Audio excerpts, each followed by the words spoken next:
अस्सलामुअलैकुम। इस नए एक्सप्लेनर में खुशामदीद। आज हम एक ऐसे ज़बरदस्त ब्लूप्रिंट पर बात करने वाले हैं जो उन पुरअज़्म नौजवानों के लिए है जो रिवायती नौकरियों के चक्कर से निकलकर अपनी खुद की profitable poultry feed mini factory लगाना चाहते हैं। ये कोई आम किताबी बातें नहीं है, बल्कि एक बिल्कुल प्रैक्टिकल रोड मैप है। तो चलिए सीधा शुरू करते हैं। जल्दी से आज के इस एक्सप्लेनर के मेन पॉइंट्स देख लेते हैं। हम बात करेंगे रिवायती रास्ता छोड़ने पर, खरीदारी से मुनाफा कमाने पर, अपनी बैकयार्ड मिनी फैक्ट्री लगाने पर, ग्राउंड पर उतरकर मेहनत करने पर और आखिर में अपने बिजनेस को मिलियनर्स के लेवल तक स्केल करने पर। तो पहला हिस्सा, रिवायती रास्ता छोड़ना। देखें, ये उन सब के लिए एक वेकअप कॉल है जो इस पुराने और फरसूदा तालीमी निज़ाम के बोझ तले दबे हुए हैं, जो ऐसी नौकरियों के ख्वाब दिखाता है जो शायद अब मार्केट में एग्जिस्ट ही नहीं करती। यहाँ एक कंसेप्ट को समझना बहुत ज़रूरी है जिसे हम हिमाकत कह सकते हैं। ज़रा सोचिए, 4 से 8 साल तक एक 1995 के आउटडेटेड सिलेबस पे रट्टा लगाना, सिर्फ एक जीपीए के पीछे भागना और आखिर में क्या, एक 30,000 रुपए की डेस्क जॉब का इंतज़ार। ये वाज़े हिमाकत है, ख़ासतौर पर जब मार्केट में इस वक्त इतनी मैसिव डेली डिमांड्स मौजूद हों। इस फर्क को ऐसे समझें, एक तरफ कंज्यूमर है जो सिस्टम में फंसकर बस अपनी उस 30,000 वाली नौकरी का वेट कर रहा है, और दूसरी तरफ प्रोड्यूसर है, वो प्रोड्यूसर जो इस बढ़ती हुई पोल्ट्री इंडस्ट्री की डिमांड को समझता है और रोजाना लाखों भूखी मुर्गियों के लिए प्योर फीड प्रोवाइड करता है। जमीन आसमान का फर्क है दोनों की अप्रोच में। और ये कोड जो सामने है ना, ये ट्रू एंटरप्रेन्योरशिप की जान है। असल तालीम मंडी में मिलती है, किसी बंद कमरे में उस प्रोफेसर को सुनकर नहीं जिसने जिंदगी में एक मुर्गी भी ना पाली हो। Absolutely spot on. Real business boots on the ground philosophy मांगता है। आगे बढ़ते हैं दूसरे हिस्से की तरफ, यानी प्रॉफिट बिगिंस विद बाइंग। चलिए देखते हैं कि रॉ मटेरियल्स सोर्स करते वक्त असल मार्जिन्स कैसे क्रिएट किए जाते हैं। अगर फैक्ट्री मालिक बनने का इरादा हो तो सबसे पहले कस्टमर्स नहीं ढूंढने, सीधा होलसेल मंडी का रुख करना चाहिए। वहां मकई, बाजरा और टूटा चावल जैसे बेसिक इंग्रेडिएंट्स मिलेंगे। और मजे की बात, सब्जियों और केले के छिलके, जिन्हें आमतौर पर कचरा समझ लिया जाता है, इन्हें डिहाइड्रेट करके इंतहाई न्यूट्रिएंट रिच फीड में बदला जा सकता है। ये रॉ मटेरियल्स एक रियल गेम चेंजर हैं। इस टेबल को गौर से देखें, ये इस बिजनेस की बुनियादी मैथ है। ब्रांडेड कमर्शियल फीड हमेशा महंगी होती है और इसमें केमिकल्स और फिलर्स भरे होते हैं। दूसरी तरफ अगर मंडी से रॉ इंग्रेडिएंट्स लिए जाएं तो वो आधी कीमत पर मिलते हैं और बिल्कुल प्योर होते हैं। मतलब कॉस्ट आधी और क्वालिटी पर कंट्रोल 100%। अब आते हैं तीसरे और सबसे इंटरेस्टिंग हिस्से पर, अपनी बैकयार्ड मिनी फैक्ट्री का सेटअप। इस फैक्ट्री के वर्ड से घबराना नहीं है। आज हम ये मिथ तोड़ देंगे कि फीड बनाने के लिए करोड़ों रुपए के प्लांट्स चाहिए होते हैं। सिर्फ 15,000 रुपए? जी हां, ये शॉकिंगली लो अमाउंट किसी की भी पहली इन्वेस्टमेंट हो सकती है। इस छोटी सी रकम से एक DIY 45 gallon drum feed mixer बनाया जा सकता है।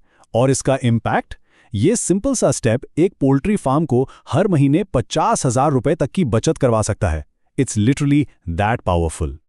और मिक्सर के साथ साथ अगर एक कमर्शियल ग्राइंडर मौजूद हो तो एक डिहाइड्रेशन सिस्टम भी इंतहाई सस्ते में सेटअप किया जा सकता है। सिर्फ लकड़ी के क्रेट, कुछ हीट बल्ब्स और दराज से लिए गए एक सिंपल टेम्परेचर कंट्रोलर से 30,000 रुपए से भी कम में डिहाइड्रेटर तैयार हो जाता है। सब्जियों के छिलकों को ड्राई करने का इससे आसान और सस्ता तरीका कोई नहीं।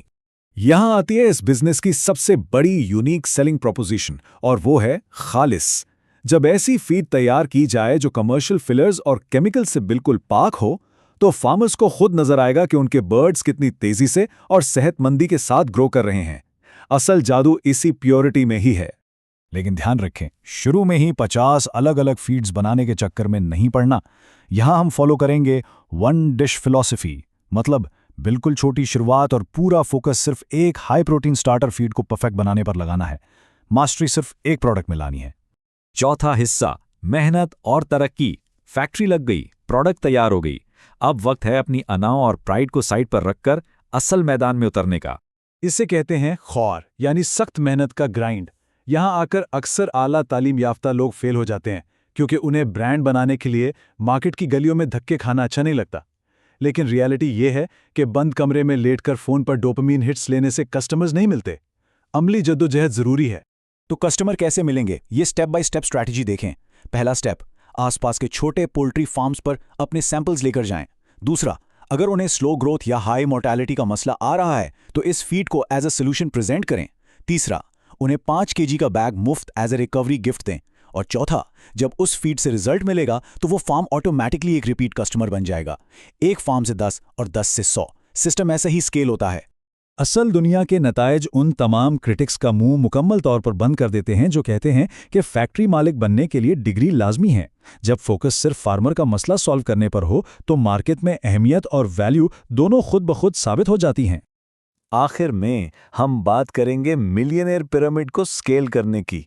आइए देखते हैं कि कारोबार का हिसाब किताब कैसा रखा जाए और इस छोटे से सेटअप को एक बड़ी एम्पायर में कैसे बदला जाए। ये टाइमलाइन बहुत क्रूशल है। सफ़र शुरू होता है पहले बैच से, जब हाथों से मिक्स करके पहला लाख कमाया जाता है। फिर जब मुसलसल ऑर्डर्स आने लगें तो हैवी लिफ्टिंग के लिए अपना पहला टीम मेंबर हायर करें। इसके बाद मैथ्स पर आएं, मार्जिन्स ट्रैक करें और सिस्टम को स्केल करें। और फाइनली फिजिकली मिक्सिंग से पीछे हटकर एक लीडरशिप स्ट्रक्चर बनाएं और इस एम्पायर को ऑपरेट करें। यहाँ एक बहुत ज़रूरी बात, मेहरान चलाने वाले से कभी भी लैंड क्रूज़र लेने का बिजनेस एडवाइस मत मांगें।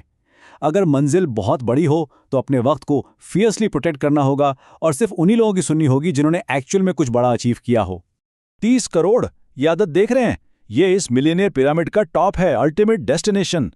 लेकिन याद रखिए, ये तभी पॉसिबल है जब शुरू से आखिर तक प्रोडक्ट की प्योरिटी यानी उसके खालिसपन को मेंटेन रखा जाए और बिजनेस की मैथ को स्ट्रांगली मास्टर कर लिया जाए। तो इस एक्सप्लेनर को ख़त्म करते हुए सोचने के लिए एक आखिरी बात है, क्या नए आने वाले पुराज़िम बब्बर शेज़ इसी तरह टूटे हुए निज़ाम की गुलामी करते रहेंगे, या फिर वो आज इसे एक बिल्कुल छोटी शुरुआत करके अपनी दौलत और अपनी किस्मत के खुद मालिक बनने के लिए तैयार हैं? सोचिए ज़रूर, क्योंकि असली आज़ादी का सफ़र वहीं से शुरू होता है जब पुराने रास्तों को छोड़ा जाता है।